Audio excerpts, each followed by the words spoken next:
Let's bring up the man, the Iron Chin, James Siekmann. Hey there, how you guys doing? What's up, James? How are you? Doing very well, thank you. Appreciate you having me on. Congratulations, of course. A very different performance than your first one, as far as obviously it goes deep, right? You get him out of there around 3. You're facing, a big scary guy. How does it all feel? I mean, at this moment, as you sit here. It feels good. I was happy to see that fight. I had seen the Wes fight once afterwards without volume. I hadn't seen this fight yet, so I was happy to see it. I was happy that I didn't foul and I delivered clean slaps. I was happy with it. I feel good. Obviously, I kind of alluded to it a little bit earlier. Pono is a larger guy. Kind of has that he's Hawaiian. There's this big aura around him. I think maybe people made a bit about his presence. What were you thinking as you're like, oh, I got to fight this guy? What was going through your head? Was there any part of you that was like, man, this might not go my way? Were you fully confident in yourself? Like, where was your head at truly? I was fully confident that I was going to win. I don't think I could be knocked out with a slap. But there were definitely times where I was like, this is going to be a challenge. I knew Pono is not. He's not some pussy. Pono's a big, strong guy. He's a warrior, and so yeah, I knew I was going to get into a battle, but I wasn't really worried about it. If I want to take down Dibbell, I better be able to get through Pono. Yeah, you obviously he had a broken right hand, and I believe he talked about that kind of in his recap of the show, or I'm sorry, of the fight on the show. And just the thought that might result in a different outcome if his dominant hand was part of it. Do you think that anything would have gone any different? Maybe your reactions or just in general getting hit on that other side? No, I don't think it matters what hand he puts up. I'm sure we're going to run it back at some point, and he'll get to hit me with his right. But I think I kind of proved that I can knock him out with my slap. So it's not. I'm not really worried about what hand I'm fighting him with. You know what I mean? I already know that I can take him out. Yeah, and then as we sit here right now, the rankings have let's see, number 7, James Stonier, obviously was on the show with you. Number 8, Darius Mataverona. Given that, where do you think you kind of fit in? Like I said, Dana has confirmed to us there'll be a ranking update over the next week. So where do you think you should debut at? I'm guessing I'm going to drop at 3, probably 3 or 4, based off of what I've heard. Awesome. All right. So there's some conversations. I haven't heard anything about where I'm going to rank. I'm just guessing off of events that are happening in the future and stuff like that. That's where I guess I'd probably rank in the top 3 or 4.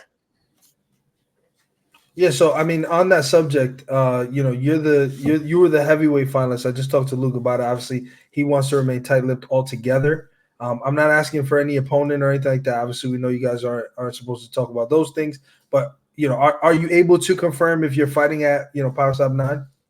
Yeah, I mean, I'm pretty sure at the end of the show there they said that I'd be brought to Abu Dhabi, so I'm pretty sure it's safe to say that I will be in Abu Dhabi, but I'm not going to say who I'll be fighting. Totally respect that. Awesome. Well, that's great news. It's obviously a guy that wins. This is called Road to the Title, so we want to make sure that we're seeing the finalists and that there's some level of closure and a finale kind of as time goes on. Obviously, with the coaches not facing one another. Final one for me before I turn it over to Corey. You had an interesting moment when you were talking to Dana. And you were like, kind of geeking out, like, oh, it's pretty cool to talk to you. I mean, how much did that mean to you to be able to, like, I don't know what your history is, how much you knew about Dana, or if you're a fan or things like that. But you're talking to this guy after you have a good performance, and he's praising you. How much did that mean to you? It meant a lot. I've been a huge Dana White fan for a long, long time. I love Dana White. So they actually get to kneel down and talk to him. And to get some praise was really cool. It was a nice feeling. Amazing, man. Again, congratulations, Corey. Awesome. James, great to speak to you again. Talk to me again. Very weird scenario, or different scenario, not weird, just different.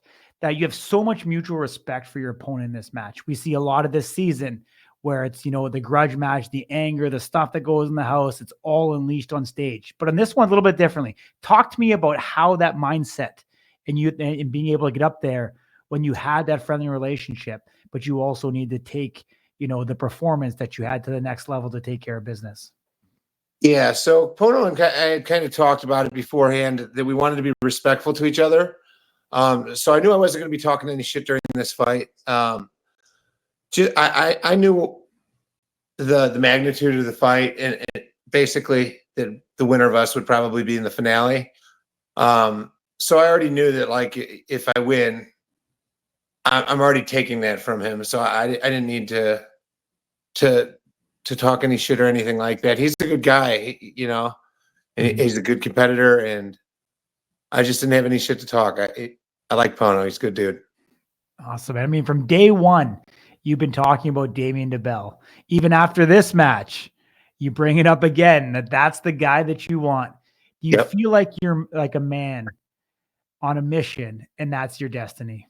100%. Yeah. I've seen myself knock him out. I've visualized it. I've watched it happen in my head over and over. So it's just, we got to let time and events take place, and we'll get there. It'll happen. Gotcha, my man. I mean, someone, from the similar vein, from Slap Fight Champion, Darius the Destroyer, also up there as part of the season. I mean, you didn't get to fight him, but what did you think of him up there in his game? And I mean, would you like to, throw strikes with him one day? I love Darius, man. He was awesome. When I saw him walk in the house, I was so excited. And then he was just the nicest guy. I'd fight him any day. I would absolutely love it. I wouldn't feel very good about beating Darius, though. You know what I mean? I really like him. He's a good dude. But it was awesome to have him there. He did teach me some stuff. Of course, I asked him for pointers right off the bat. How to get more of a follow through with my swing and stuff like that. And he opened right up, and he was super cool. Are you sure you weren't asking for pointers on how to beat the bell? Because that would kind of be your style. yeah, right. No, just pointers in general. Awesome, my man. Let's run your fight through. I want you to talk with me through it, kind of what's going on here, and everything. So we see Pono going up here. I actually kind of laughed at Pono right on one, and we see the ref chuckle on it. Yeah. We kind of planned something out there ahead of time, but I was too focused on the fight. I didn't hold up on my end. So, obviously he's going with his left. I mean, talk to me. You're braced and low on this one. You're using the podium on your chest as kind of an extra pillar. Yeah. Well, they told me I had to have my chest up on the podium there. And I definitely tried to tuck my chin as much as possible this time. And then when the judge told me, I got to put my chin up, I put it up as little bit as possible, made micro adjustments so I wouldn't end up with my chin up too high, just sticking it out there, for him to take. How did that feel? Because from the outside, you seem to take it quite well. It just was like a giant thud to the face. It was just like someone slugged you with their fist. That's what it felt like. Gotcha. Talk to me about Turpin and what he's, and kind of, did you jive with him? Like, did he help get you up? Oh yeah, absolutely. Turpin's the best, man. I love him. His energy is perfect for me. If he could be my coach at every single event, I would have that. Awesome, man. So talk to me through this lineup here. All right. So I'm basically just, if you see my left arm, I put it back there, and I started doing that. And what it does is it prevents me from going too deep on their face and hitting them to, back in their neck, like I did my first shot with Wes. So that was just one of the adjustments. And I kind of got that from a mix of Darius and James Stonier, actually. Kind of both gave me some adjustments there. Gotcha. When Pono ate this one, what'd you think? Did you think you were in for a long night? No. I mean, after that one, I was pretty sure that he was going down on the second one. Okay. Yeah. I didn't think I didn't think he'd come back from the first one. Yeah, showing grit and determination for sure to get back in there. Yeah, absolutely. Yeah, it's definitely a fun fight to watch.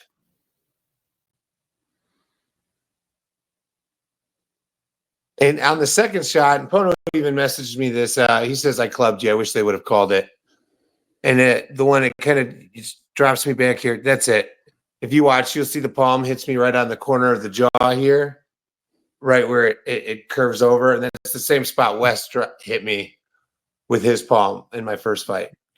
Let's find out. Pono, did you text him? Am I on? You are on, my man. Yes, I did. Yeah, we literally just got off the phone right before all this stuff came up. So yeah, I felt bad already. I looked at it and I was like, dude, I'm good at analyzing a lot of the fights, you know. And it's like when I saw that, I was like, man, I clubbed him. I was like, what a piece of shit I am. Nah, it should happen, bro. but yeah, it was you could already tell just from where the stance was, you know, a little bit too close. I like what James just said about like having that distance, so that way you make sure you don't hit him in that certain area, and you can see it right there. You know, right when Turpin tells him, hey, you know what, just take a little slight step back, and you got it. You know, just kind of angle it a little bit more, and you got this. And that's prime example of a good coach and a good fighter, somebody that's actually listening to their coach and really kind of going into that. And I think already James, he kind of knew already that that positioning just from the first slap, just that little slight adjustment was gonna put it out. So it was solid. Yeah, when I saw that club, I couldn't believe it myself. I was like, man, that was the same exact hit I threw when I fought Jinx, and I threw that first slap. It was like, I'm too dedicated to it. I'm too deep into it. I need to take a little step back, take time to kind of think about it, and then deliver it. So yeah, I was kind of upset with that club. It's all good, bro. My guy. Love you, dude. I love you too. Yeah, James talked about, he thinks you guys will cross paths sometime in the future. How exciting would that one be? Oh, for sure. Because you got to think about it. It's like we're so new to the sport now, coming in, being able to experience all this, being able to kind of make the minor adjustments here and there. Any fight from this point on is just going to be fireworks. You know, it's now we have proper training, proper positioning. So it's going to be definitely fireworks on the next time that you see me and James, just because the fact that it could be the one and done every single time. You never know when it's going to come, Absolutely. Awesome, James. Any final words, my man, before we let you go? No, I just appreciate you guys covering everything. You guys do a great job. Appreciate it. Awesome, Love you, Bono. The Iron Chin, my boy. You too. The Hawaiian Assassin. I love you, bro. I love you too. Right, appreciate you guys. Take care, my man. Take care. Do I just leave? You're all good, man. Anytime. All right. Take care. Buddy.